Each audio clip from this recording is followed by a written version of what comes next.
అయ్యా red book లో నేను ఏం చెప్పా, రెడ్ బుక్ గురించి నేను చాలా క్లారిటీ ఇవ్వాలనుకుంటున్నాను ఈరోజు. నా ప్రతి స్పీచ్ చూడండి, ఎవరైతే చట్టాలు ఉల్లంఘించి కార్యకర్తల్ని ప్రజల్ని ఇబ్బంది పెట్టారో వాళ్ళని నేను వదిలిపెట్టాను అని స్పష్టంగా హామీ ఇచ్చాను. మళ్ళీ రిపీట్ చేస్తున్నా, చట్టాలు ఉల్లంఘించిన ఓకే. జోగి రమేష్ గారు అబ్బాయి ఏం చేశాడో ప్రజలు తెలుసుకోవాలి. అగ్రిగోల్డ్ భూమి పత్రాలు తీసుకుని ఫేక్ పత్రాలు సృష్టించి అతని పేరుపై ట్రాన్స్ఫర్ చేసుకుని అమ్మేశాడు. అగ్రిగోల్డ్ బాధితులు చాలా మంది ఇప్పటికీ ఇబ్బంది పడుతున్నారు, వాళ్ళకి రావాల్సిన డబ్బులు ఇంకా చాలా ఉన్నాయి.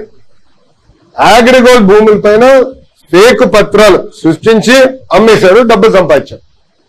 అంటే యాక్షన్ తీసుకోకూడదా తెలుగుదేశం, జనసేన, భారతీయ జనతా పార్టీ ప్రభుత్వం?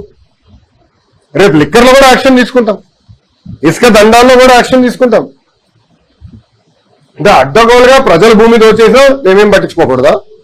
నేను ఆనాడు హామీ ఇచ్చా, ఊరూరు మాట్లాడా ఎర్ర బుక్ గురించి. ప్రజలకి నేను హామీ ఇచ్చా, ఎవరైతే చట్టాన్ని ఉల్లంఘించారో వాళ్ళని నేను వదిలిపెట్టే ప్రసక్తే ఉండదు అని నేను ఊరూరు మాట్లాడాను స్వామి. ఎర్ర బుక్ పట్టుకుని తిరిగా చూపించా ప్రజలకి. అందుకే ప్రజలు మాకు అంత అద్భుతమైన మ్యాండేట్ ఇచ్చారు. దాని ఒక్కోళ్ళే కాదు, అందరం కలిసికట్టుగా పోరాడడం. దాంట్లో భాగంగా రెడ్ బుక్ ఒక మ్యాండేట్ మాకు. నేను ఊరూరు చూపించా రెడ్ బుక్. నేను ప్రతి పబ్లిక్ మీటింగ్ లో చూపించా. నిన్న ప్రతి నియోజకవర్గంలో మేము గెలిచాం. సో ప్రజలు మాకు అంత క్లియర్ మ్యాండేట్ ఇచ్చారు. సో ప్రజలు కూడా చాలా క్లియర్ గా ఉన్నారు, ఎవరైతే తప్పు చేస్తారో వాళ్ళు వదిలిపెట్టొద్దని క్లియర్ గా చెప్తున్నారు. అది అమలు చేస్తాం. మంగళగిరి అంటే లక్ష్మీనరసింహ స్వామి గుడి, లక్ష్మీనరసింహ అంటే మంగళగిరి. అలాంటి గుడిలో ఉదయం పూట ఉచిత ప్రసాదం దొరకట్లేదని చెప్పి భక్తులు ఎక్కి ఎన్నో ఫిర్యాదులు వచ్చినాయి. అలానే మెట్ల మార్గం కానీ, పెద్ద కొనేరు కానీ, ఈ పనులన్నీ అలానే ఉండిపోయింది. సో వాటి మీద ఏదైనా పరిశీలన చేసే అవకాశం ఉందా? మీ అందరూ తెలుసు, ఎన్నికల ముందల నరసింహస్వామి గారు కూడా వ్యక్తిగతంగా నేను కూడా ఆనాడు ఆభరణాలు ఇవన్నీ అందిస్తాం జరిగింది. చాలా మంది నాకు వచ్చి చెప్పారు, మొత్తం గుడిని, ఓనేరుని, పానకాల స్వామి కూడా మొత్తం ఆ ప్రాంతం అభివృద్ధి చేస్తే బాగుంటుందని చెప్పారు. నాకు కూడా చాలా మంది వచ్చి ప్రజా దర్బార్లో కలిసినప్పుడు కొన్ని ఫిర్యాదులు ఇచ్చారు. దాని మేరకు మీరే చూసారు, కొన్ని యాక్షన్ కూడా తీసుకుంటాం జరిగింది.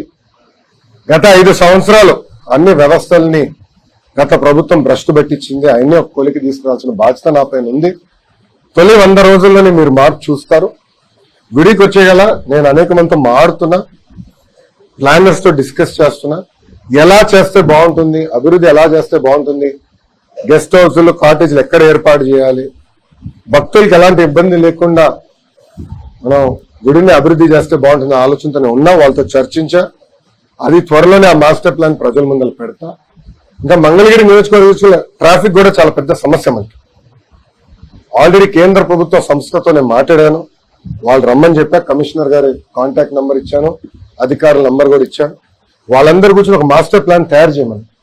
అంటే ట్రాఫిక్ మేనేజ్మెంట్ ఎట్లా చేయాలి, ఎక్కడ ట్రాఫిక్ లైట్స్ రావాలి, అండర్ పాస్లు రావాలి, మొత్తం మాస్టర్ ప్లాన్ తయారు చేయాలని లక్ష్యంతో మేము పనిచేస్తాం.